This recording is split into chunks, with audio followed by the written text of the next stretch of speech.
الحمد لله رب العالمين والصلاة والسلام على سيد الأنبياء والمرسلين وعلى آله وصحبه أجمعين وعلى من تبعهم بإحسان إلى يوم الدين. أما بعد فأعوذ بالله من الشيطان الرجيم. بسم الله الرحمن الرحيم.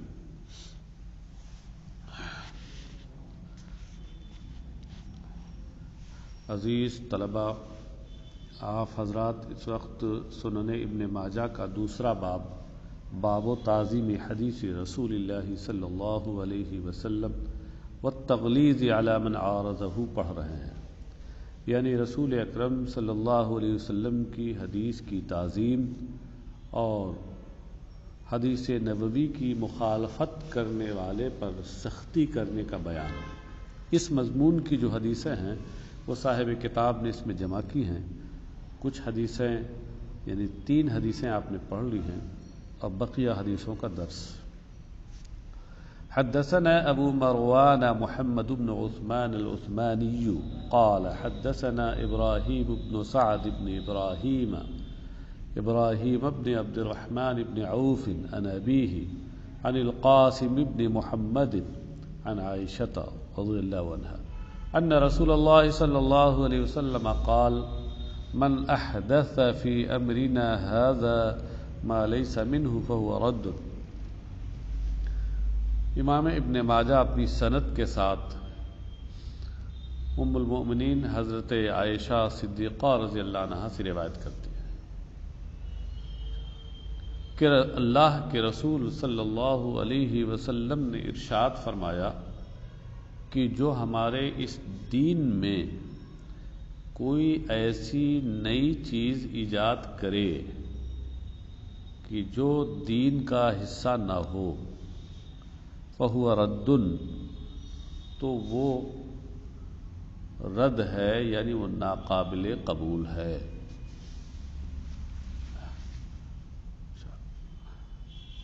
ما لیسا منہو میں ما موصولہ ہے اور لیسا منہو جملہ اس کا صلہ ہے. اس میں موصول اپنے صلہ سے مل کر احدثا کا مفعول بھی ہے. فی امرنا میں امر سے مراد دین ہے، اور اب ما لیسا منہو کا لفظی ترجمہ تو وہی ہے جو میں نے کیا کہ جو ہمارے اس دین میں کوئی ایسی چیز ایجاد کرے جو دین سے نہیں ہے، دین کا حصہ نہیں ہے. ہمارے علماء نے اس کا معنی یہ بتایا ہے کہ ما لیسا منہو جو دین کا حصہ نہیں ہے، یعنی جو دین کے مزاحم ہو، مخالف ہو. اسی وجہ سے وہ کہتے ہیں کہ کوئی ایسی نئی چیز کہ جو قرآن کے یا حدیث کے مخالف ہو تو وہ چیز بدعت ہے، اور بدعت ضلالہ ہے، یعنی جو گمراہی ہے، بدعت سیئہ. اور رہ گئی ایسی کوئی چیز، نئی چیز کی جو صراحتاً جس کی صراحت قرآن یا حدیث میں نہیں ہے، لیکن یا تو قرآن و حدیث کے حکم عمومی کے تحت وہ آتی ہے، اور یا یہ ہے کہ وہ مزاحم نہیں ہے، دین کے جو مقاصد ہیں ان سے ٹکراتی بھی نہیں ہے، تو وہ بھی سنت تو نہیں، بدعت ہے، لیکن وہ فہو ردن کا حکم اس پر نہیں لگے گا، یعنی وہ مردود و نامقبول نہیں ہوگی، قابل قبول ہوگی. ایسی چیز کو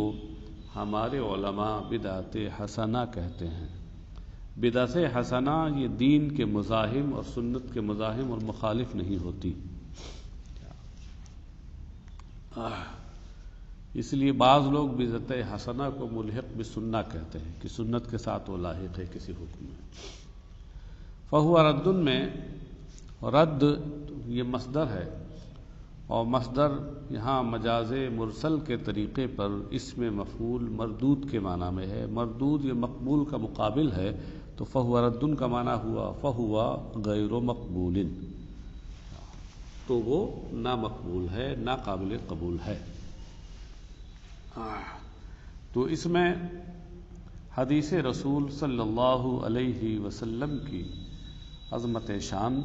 اور ساتھ ہی ساتھ اس کی مخالفت کرنے والے کے ساتھ شدت کا مضمون بیان کیا گیا ہے۔ ظاہر سی بات ہے کہ جو شخص دین کے مزاحم اور مخالف کوئی چیز اس میں ایجاد کرے گا تو سنت نبوی کا وہ مخالف ہوگا اور اس کے ساتھ سختی برتی جائے گی۔ حدثنا محمد بن رمح بن المهاجر المصري قال أنبأنا الليث بن سعد عن ابن شهاب عن عروة بن الزبير أن عبد الله بن الزبير حدثه أن رجلا من الأنصار خاصم الزبير عند رسول الله صلى الله عليه وسلم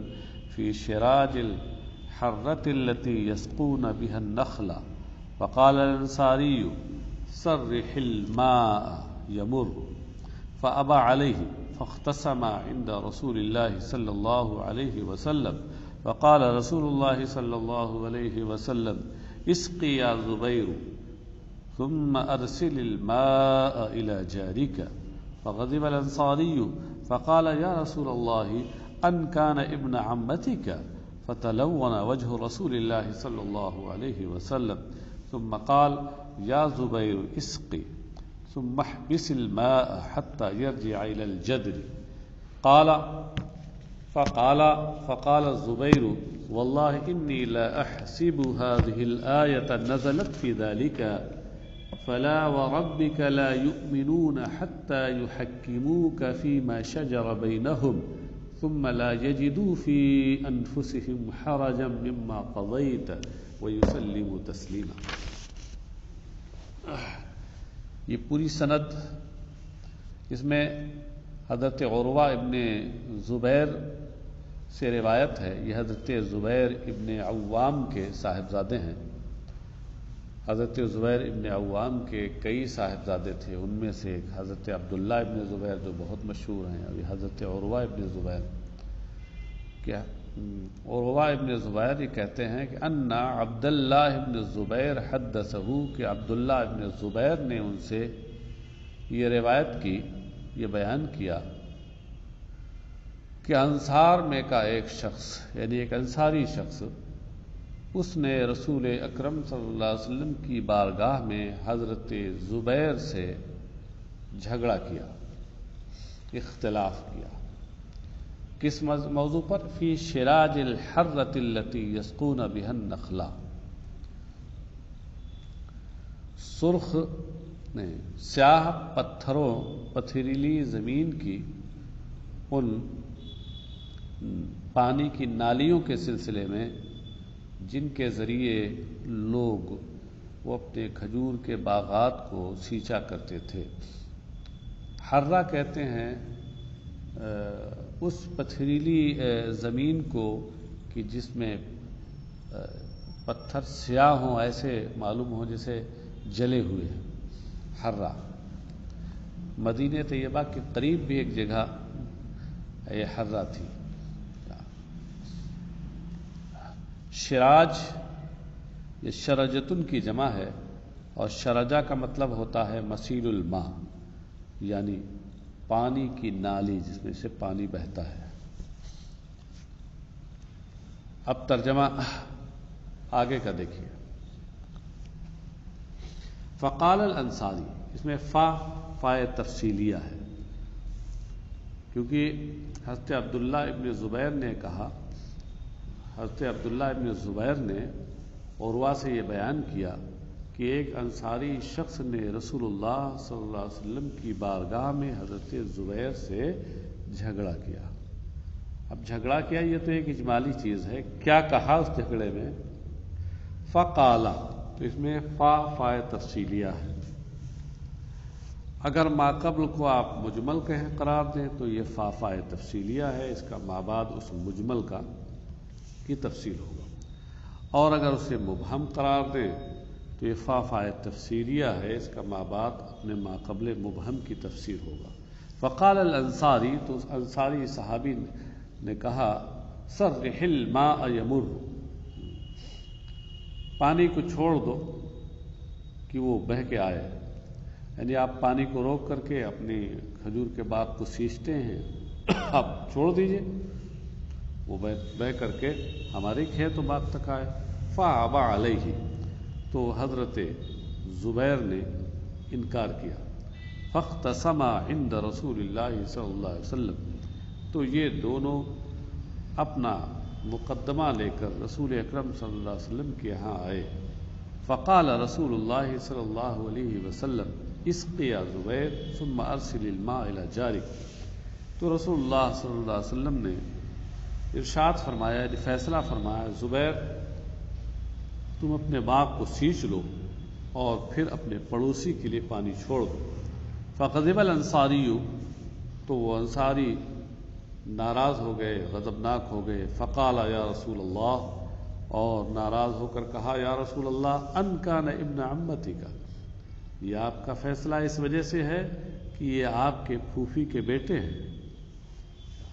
فتلون وجہ رسول اللہ صلی اللہ علیہ وسلم ان کان ابن عمتی کا، مطلب یہ ہے کہ ھذا الحکم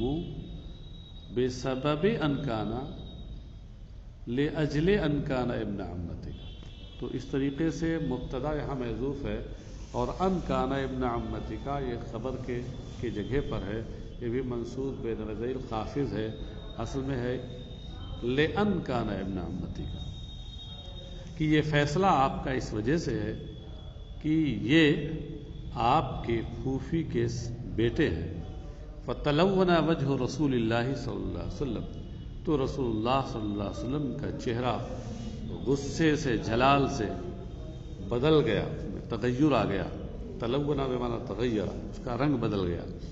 یعنی سرخ ہو گیا چہرہ غصے سے۔ ثم قال یا زبیر اسقی ثم احبس الماء حتى يرجع الى الجد، سرکار نے فرمایا زبیر تم اپنے باغ کو سیراب کرو اور پھر پانی کو روکے رکھو یہاں تک کہ وہ منڈیروں تک پہنچ جائے، یعنی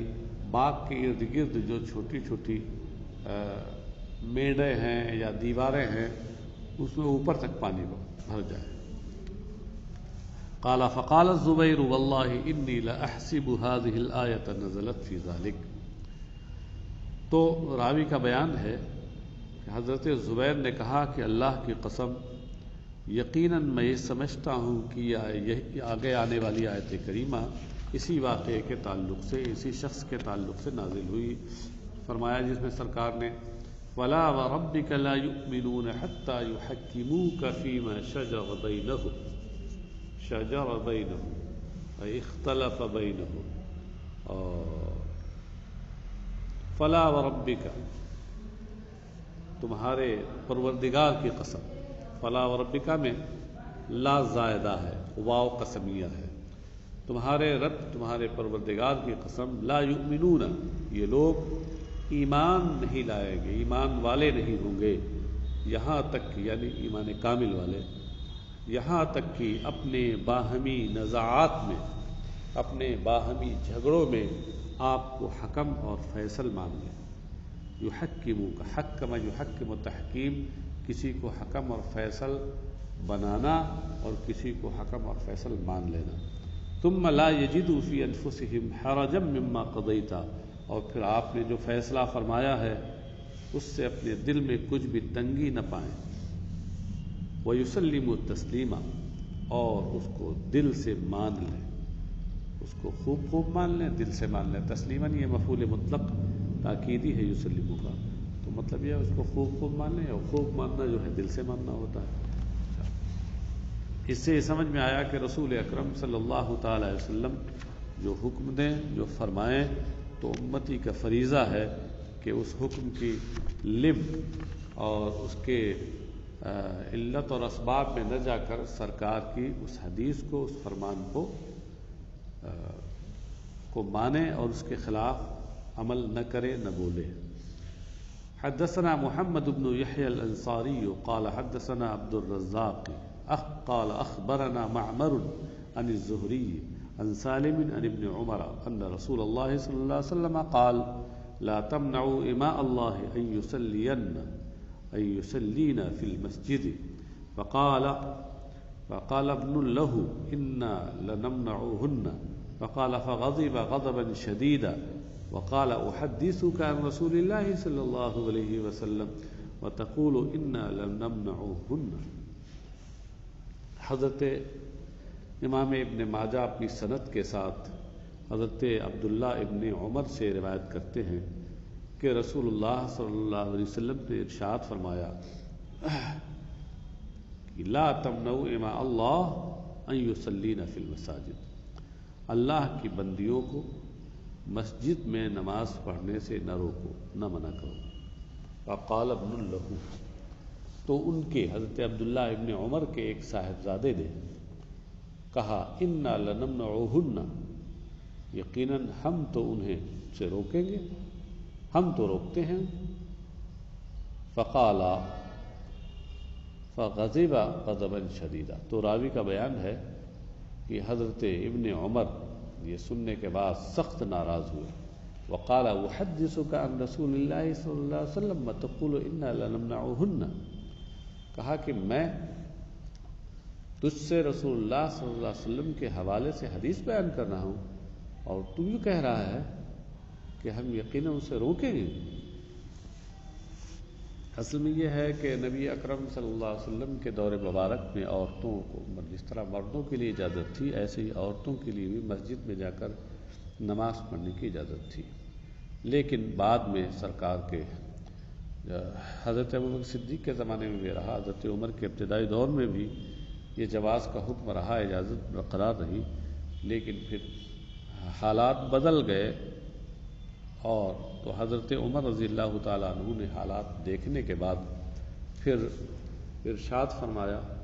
کہ عورتیں اب مسجد میں نہ جائیں، مسجد میں جانے سے انہوں نے روک دیا۔ نبی اکرم صلی اللہ علیہ وسلم کے زمانے میں فرض تو نہیں تھا عورتوں کا مسجد میں جانا، لیکن یہ کہ اجازت تھی۔ البتہ یہ ان کے لیے بھی بعض حدیثوں میں آیا ہے کہ ان کے لیے ان کا گھر میں نماز پڑھنا مسجد میں نماز پڑھنے سے بہتر ہے۔ تو ایک موقع پہ حضرت ابن عمر نے رسول اللہ صلی اللہ علیہ وسلم کی حدیث بیان کی، ان کا مقصد صرف ایک حدیث سنانا تھا، لیکن اس حدیث کے سننے کے بعد ان کے صاحبزادے نے کہا کہ ہم تو روکیں گے۔ تو حضرت عبداللہ ابن عمر جو ناراض ہوئے بعد میں، یہ ناراض ہونے کی وجہ ہے کہ اس موقع پر بظاہر یہ کہنا گویا حدیث نبوی کی مخالفت کرنا ہے، بظاہر لگا ہے کہ حدیث نبوی کی وہ مخالفت کر رہا ہے کہ سرکار کی وہ حدیث بیان کر رہے ہیں اور ان کے صاحبزادے جو کہہ رہے ہیں ہم تو روکیں گے۔ تو ان کے کہنے کا مطلب یہ ہوا کہ کوئی ایسی صورتحال پیدا نہ ہو کہ جب سرکار کی حدیث بیان کی جائے، اگرچہ اس حدیث پر عمل کی زمانہ نہ ہو رہا ہو، شرعاً اس پر عمل نہ ہو، پھر بھی اس کے مقابلے کی صورت پیش نہ کی جائے، کیونکہ اس کی مخالفت اور اس کا مقابلہ ظاہر کے اعتبار سے یہ بھی اچھی بات نہیں ہے۔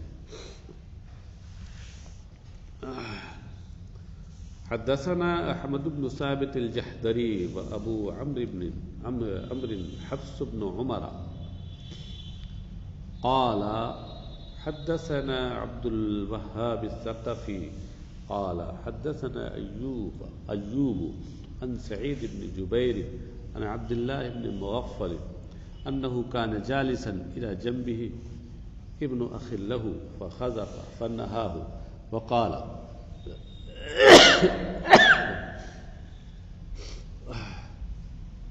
قال إن رسول الله صلى الله عليه وسلم نهى عنها وقال إنها لا تصيد صيدا ولا تنكي عدوا وإنها تكسر السن وتفقع العين. قال فعاد ابن أخيه يخذف فقال أحدثك أن رسول الله صلى الله عليه وسلم نهى عنها ثم عدت تخذف لا أكلمك أبدا. اس حدیث سے بھی وہی ثابت ہوتا ہے کہ حدیث نبوی کی مخالفت جو کرے، چاہے عملاً کرے اور چاہے لساناً اور قولاً کرے، اس کے ساتھ سختی کا معاملہ کیا جائے گا۔ ترجمہ دیکھیں، حضرت عبداللہ ابن مغفل سے روایت ہے، ان کے بغل میں اور پہلو میں ان کا ایک بھتیجا بیٹھا ہوا تھا، بھائی کا بیٹا، فَخَذَفَ تو اس نے اپنی اپنی انگلیوں سے 2 انگلیوں سے کنکری پھینک کر ماری. خذفہ اقذفو کا مطلب ہوتا ہے ہاتھ کی انگلیوں سے چھوٹی سی کنکری پھینک کے مارنا. فَنَهَاهُ تو آپ نے اسے منع کیا اور آپ نے پھر یہ ارشاد فرمایا کہ رسول اللہ صلی اللہ علیہ وسلم نے اس عمل سے منع فرمایا ہے. وقالا اور سرکار نے ارشاد فرمایا ہے کہ انہا لا تصید الصیدہ کہ یہ کنکری نہ تو کسی چیز کو یہ کنکری نہ تو کسی کو شکار بنائے گی، یعنی اس سے نہ شکار کیا جا سکے گا، ولا تنکی عدوا اور نہ کسی دشمن کو یہ گزند پہنچائے گی. وَإِنَّهَا تَكْسِرُ السِّنَّ وَتَفْقَعُ الْعَيْنَ ہاں یقیناً وہ دانت توڑے گی یا آنکھ پھوڑے گی، یعنی اس سے کوئی فائدہ تو نہیں ہوگا، نقصان ہوگا. قال فعاد ابن اخی یخذف تو راوی کہتے ہیں کہ ان کے بھتیجے پھر دوبارہ جو ہے وہ کنکری پھینکنے لگے. فقالا تو آپ نے کہا، یعنی وہ دوبارہ پھینکنے لگے حدیث سننے کے بعد بھی، تو گویا اب اپنے عمل کے ذریعے وہ حدیث کی مخالفت کر رہے تھے. فقالا تو آپ نے ناراض ہو کر کہا، احدثک ان رسول اللہ صلی اللہ علیہ وسلم انہا ھذا ثم عدت تقذف لا اکلمک ابدا. میں تم سے یہ حدیث بیان کر رہا ہوں کہ رسول اللہ صلی اللہ علیہ وسلم نے اس سے منع فرمایا ہے اور پھر تم کنکری پھینک رہے ہو. لا اکلمک ابدا، میں اب کبھی بھی تم سے گفتگو نہیں کروں گا. یہ لا اکلمک ابدا یہ تیور ایک صحابی رسول کا یہ بتا رہا ہے کہ سنت کی جو مخالفت کرے اور حدیث کی جو مخالفت کرے بلا وجہ شرعی تو اس کے ساتھ سختی کا معاملہ کیا جائے گا. حدثنا هشام بن عمار قال حدثنا يحيى بن حمزة قال حدثني برد بن سنان عن إسحاق بن قبيصة عن أبيه أن عبادة بن الصامت الأنصاري النقيب صاحب رسول الله صلى الله عليه وسلم غزا مع معاوية أرض الروم فنظر إلى الناس وهم يتبايعون كسر الذهب بالدنانير وكسر الفضة بالدراهم فقال يا أيها الناس إنكم تأكلون الربا سمعت رسول الله صلى الله عليه وسلم يقول لا تبتعوا الذهب بالذهب إلا مثلا بمثل لا زيادة بينهما ولا نظيرة. فقال له معاوية يا أبا الوليد لا أرى الربا في هذا إلا ما كان من نظيرة. فقال عبادة أحدثك عن رسول الله صلى الله عليه وسلم وتحدثني عن رأيك لئن أخرجني الله لا أساكنك بأرض لك علي فيها إمرة. فلما قفل لحق بالمدينة فقال له عمر بن الخطاب ما أقدمك يا أبا الوليد فقص عليه القصة وما قال من مساكنته. فقال ارجع يا أبا الوليد إلى أرضك فقبح الله أرضا لست فيها وأمثالك. وكتب إلى معاوية لا إمرة لك عليه واحمل الناس على ما قال فإنه هو الأمر. یہ حضرت امام ابن ماجہ اپنی سند کے ساتھ حضرت عبادہ ابن ثابت سے روایت کرتے ہیں کہ وہ عبادہ ابن ثابت انصاری جو انصار کے نقیب تھے، لیلۃ العقبہ میں یہ نقیب انصار تھے اور رسول اللہ صلی اللہ علیہ وسلم کے مشہور صحابی. غزا مع معاویہ ارض الروم، انہوں نے حضرت امیر معاویہ کے ساتھ روم کی سرزمین پر جہاد کیا. یہ زمانہ حضرت عمر ابن خطاب رضی اللہ تعالیٰ عنہ کی خلافت کا زمانہ تھا اور اس میں حضرت امیر معاویہ رضی اللہ تعالیٰ عنہ ایک حاکم کی حیثیت سے تھے اور سپہ سالار بنا کے بھیجے گئے تھے اور پورا لشکر ان کے قلمروں میں اور ان کے کمان میں تھا. تو بہرحال انہوں نے وہاں ان کے ساتھ مل کر کے کافروں سے جہاد کیا فنظر إلى الناس وهم يتبايعون كسر الذهب بالدنانير، تو آپ نے دیکھا کہ لوگ سونے کے ٹکڑوں کی خرید و فروخت دیناروں سے اور چاندی کے ٹکڑوں کی خرید و فروخت چاندی کے سکوں یعنی درہموں سے کر رہے ہیں۔ فقالا، تو آپ نے فرمایا، یا ایھا الناس، لوگو، انکم تاکلون الربا، تم لوگ سود کھاتے ہو۔ سمعت رسول اللہ صلی اللہ علیہ وسلم یقول، میں نے اللہ کے رسول صلی اللہ تعالی علیہ وسلم کو یہ فرماتے ہوئے سنا ہے کہ لا تبتعوا الذهب بالذهب الا مثلا بمثل لا زیادۃ بینہما ولا نظرا، کہ تم لوگ سونے کے بدلے میں سونے کی خرید و فروخت نہ کرو مگر برابر برابر، جس میں نہ کوئی زیادتی ہو اور نہ ادھار۔ ایسا نہ ہو کہ ایک جانب کچھ زیادتی ہو جائے دوسری جانب کمی ہو جائے، اور نہ ادھار ہو، یعنی مطلب یہ ہے کہ سونے کے ساتھ جو بیع کرو، خرید و فروخت کرو تو بالکل برابر برابر اور نقد ہونی چاہیے، نہ ادھار ہو اور نہ کمی بیشی کے ساتھ ہو، کیونکہ اگر ان میں سے کوئی بھی ہو گیا تو اس صورت میں سود ہے۔ فقال له معاویۃ یا ابا الولید لا ارى الربا فی ھذا الا ما كان من نظرۃ، تو حضرت امیر معاویہ رضی اللہ عنہ نے ان سے کہا، حضرت عبادہ ابن صامت انصاری سے جو بڑے جلیل القدر صحابی تھے، بڑی شان کے مالک تھے، ان سے کہا، اے ابو الولید، ابو الولید ان کی کنیت ہے، میں اس میں سود تو صرف اسی میں سمجھتا ہوں کہ جو ادھار سے ہو، ادھار کے طریقے پہ ہو۔ وقال عبادہ، تو حضرت عبادہ ابن ثابت نے کہا، احدثک عن رسول اللہ صلی اللہ علیہ وسلم وتحدثنی عن رأیک، میں آپ سے رسول اللہ صلی اللہ علیہ وسلم کی حدیث بیان کر رہا ہوں اور آپ اپنی رائے ہمارے سامنے بیان کر رہے ہیں۔ لئن اخرجنی اللہ لا اساکنک بارض لک علی فیہا امرأۃ، اگر اللہ تعالیٰ نے صحیح و سلامت مجھے یہاں سے نکال دیا، یعنی یہ جس غزوے اور جہاد میں ہم ہیں، اگر ہم یہاں سے زندہ سلامت نکل جائیں گے تو لا اساکنک بارض، کسی ایسی زمین میں آپ کے ساتھ نہیں رہوں گا، لک علی فیہا امرۃ، کہ جس سرزمین میں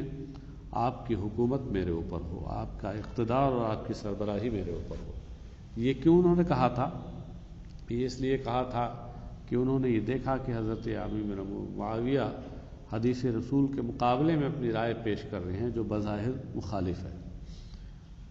یعنی ظاہر کے اعتبار سے بھی سنت نبوی اور حدیث نبوی کی مخالفت انہیں گوارا نہ ہوئی۔ فلما قفل لحق بالمدینہ، قفلہ بمعنی رجع، تو جب وہ واپس ہوئے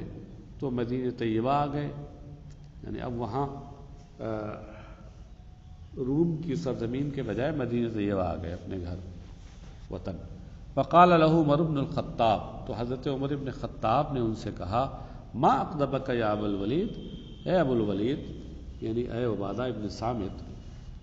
کون سی چیز تمہیں یہاں لائی ہے، یعنی کس وجہ سے مدینہ آ گئے؟ تم کو تو وہاں جہاد میں بھیجا گیا تھا، تم کو وہیں رہنا چاہیے تھا۔ فقص علیہ القصۃ، تو حضرت عبادہ ابن صامت نے حضرت عمر سے پورا واقعہ کہہ سنایا، وما قال من مساکنتہ، اور ان کے ساتھ رہنے کے تعلق سے جو بات کہی تھی وہ بھی کہہ سنائی۔ یہ وما قال من مساکنتہ میں ما موصولہ ہے اور من مساکنہ میں من بیانیہ ہے۔ مساکنتہ یہ بیان ہے مقالہ کا، اور پھر موصول صلہ سے مل کر کے القصۃ پر معطوف۔ انہوں نے پورا واقعہ کہہ سنایا اور اس کے ساتھ ساتھ ان کے ساتھ رہنے کے تعلق سے جو بات کہی تھی وہ بھی کہہ سنائی۔ فقال ارجع یا ابا الولید الی ارضک، تو حضرت عمر نے کہا، ابو الولید تم اپنی زمین واپس جاؤ۔ زمین کا مطلب اپنی زمین سے مراد وہ زمین جہاں تمہیں بھیجا گیا تھا، وہاں جاؤ۔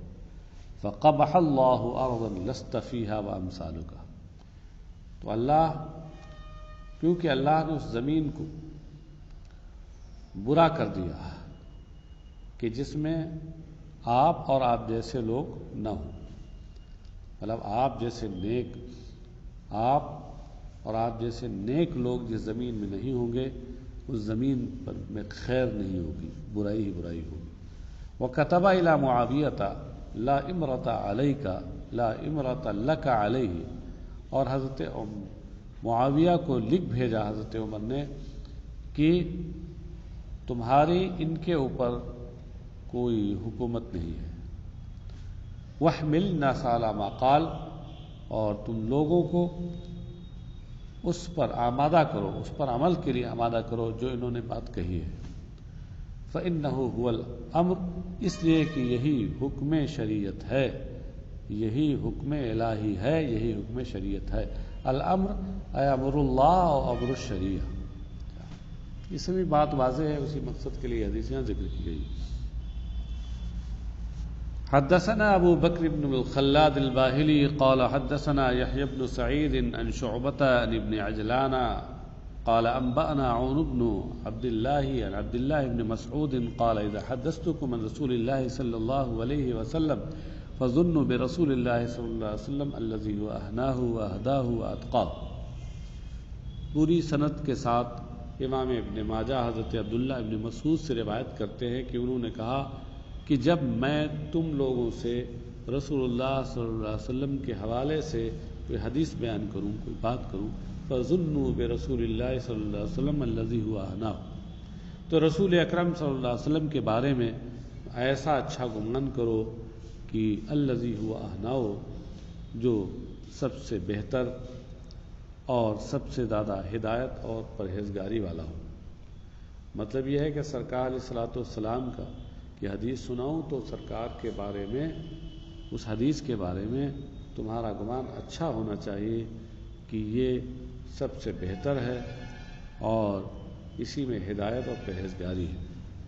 تو الذی هو اهناه میں اس موصول اپنے صلہ سے مل کر یہ دراصل مفعول مطلق نوعی ہے ظنوا کا۔ اصل میں یہ ہے کہ فظنوا الظن الذی هو اهناه واهداه واتقاه، تو اس میں بھی اسی چیز کا حکم دیا گیا ہے کہ رسول اکرم صلی اللہ علیہ وسلم کی حدیث سننے کے بعد اور پھر اس زبان و بیان یا عمل سے اس کی ظاہری مخالفت بھی نہیں ہونی چاہیے، بلکہ رسول اکرم صلی اللہ علیہ وسلم کے تعلق سے اس سلسلے میں حسن ظن ہونا چاہیے، یہی ایک امتی کا فریضہ ہے۔ حدثنا محمد بن بشار قال حدثنا يحيى بن سعيد عن شعبة عن عمرو بن عمرة عن أبي البختري عن أبي عبد الرحمن السلمي عن علي بن أبي طالب قال إذا حدثتكم عن رسول الله صلى الله عليه وسلم حديثا فظنوا به الذي هو أهناه وأهداه وأتقاه، یہ پہلے والی حضرت عبداللہ ابن مسعود سے مروی ہے اور یہ حدیث حضرت علی ابن ابی طالب سے مروی ہے، بین ہی مضمون وہی ہے، الفاظ بھی وہی ہیں، فلا حاجت الى الترجمہ الى الوردیہ ولا الى شرح وتوضیحہ۔ حدثنا علي بن المنذر قال حدثنا محمد بن الفضيل قال حدثنا المقبوري عن جده عن ابي هريره عن النبي صلى الله عليه وسلم انه قال لا يعرفن ما يحدث احدكم عني الحديث وهو متكئ على اريكته فيقول اقرأ قرآنا ما قيل من قول حسن فانا قلته۔ یہ حضرت امام ابن ماجہ کہتے ہیں کہ علی ابن منذر نے ہم سے حدیث بیان کی، انہوں نے کہا کہ ہم سے محمد ابن فضیل نے حدیث بیان کی، انہوں نے کہا کہ ہم سے مقبوری نے حدیث بیان کی اپنے دادا کے حوالے سے، اور وہ حضرت ابو ہریرہ سے روایت کرتے ہیں، اور وہ نبی اکرم صلی اللہ علیہ وسلم سے راوی ہیں حضرت ابو ہریرہ،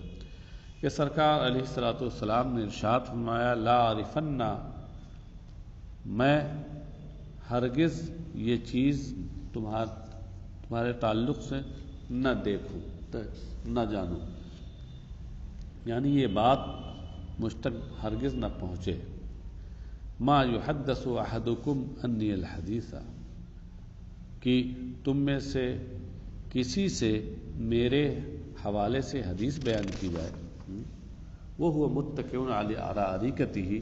جبکہ وہ اپنے تخت پر ٹیک لگائے تکیہ لگائے بیٹھا ہو، فیقول، تو وہ کہے اقرأ قرآن، قرآن پڑھو قرآن پڑھو۔ یعنی کہنے کا مطلب اس کے یہ ہو کہ حدیث کی کوئی ضرورت نہیں، کہ قرآن کتاب اللہ ہے، وہی کافی ہے ہمارے لیے۔ تو سرکار کہہ رہے ہیں کہ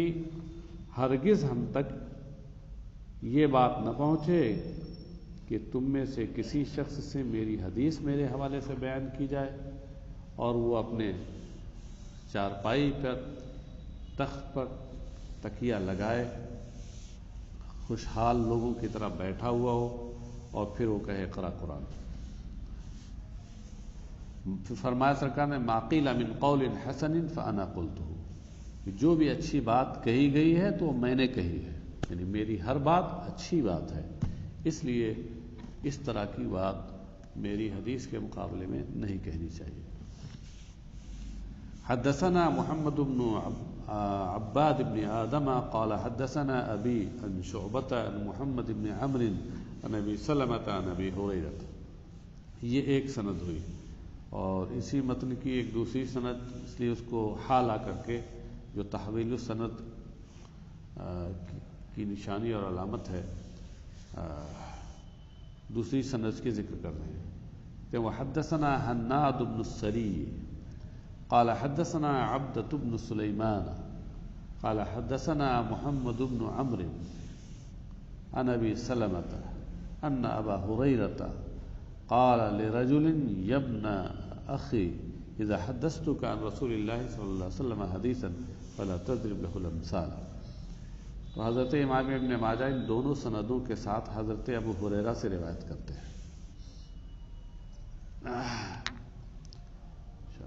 اس میں آپ دیکھیے کہ محمد ابن عمرو تک، یہ حدیث حضرت ابو ہریرہ اس کے راوی ہیں، اور ابو ہریرہ سے روایت کی ہے ابو سلمہ نے دونوں سندوں میں،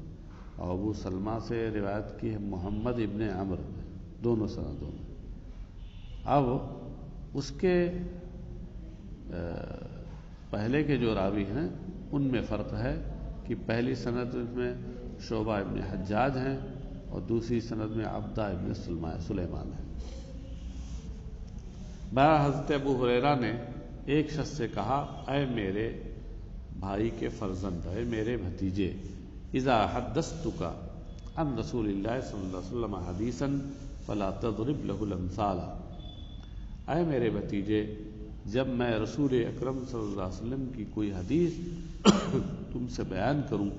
تو تم اس کے لیے مثل اور کہاوت نہ بیان کرنا، یعنی میں حدیث بیان کروں تو اس کے مقابل میں تم کوئی مثل، کہاوت، کوئی قول حکیمانہ بات ہرگز پیش نہ کرنا، کیونکہ یہ ظاہری اعتبار سے حدیث رسول کی مخالفت ہے، اور حدیث رسول کی وہ عظمت شان ہے کہ اس کے مقابل میں ظاہری مخالفت بھی ناقابل برداشت ہے۔ قال ابو الحسن قال حدثنا يحيى بن عبد الله الكرابيسي قال حدثنا علي بن الجعد عن شعبة عن عمرو بن مرة مثل حدیث علی رضی اللہ عنہ۔ یہ ابو الحسن کہتے ہیں کہ ابو الحسن نے بھی ایک سند کے ساتھ ذکر کی ہے، عمرو بن مرہ سے حدیث روایت کی ہے، اور یہ روایت ویسے ہی ہے، اسی مضمون کی ہے جو حضرت علی رضی اللہ تعالیٰ عنہ کی مذکورہ والا حدیث ہے، اسی مضمون کی یہ حدیث انہوں نے بھی روایت کی ہے اس سند کے ساتھ۔ بس آج یہی تک، انشاءاللہ کل پھر آگے کا ہوگا۔ وصلی اللہ تعالی علی خیر خلقہ سیدنا مولانا محمد وعلی آلہ وصحبہ اجمعین برحمتک یا ارحم الراحمین۔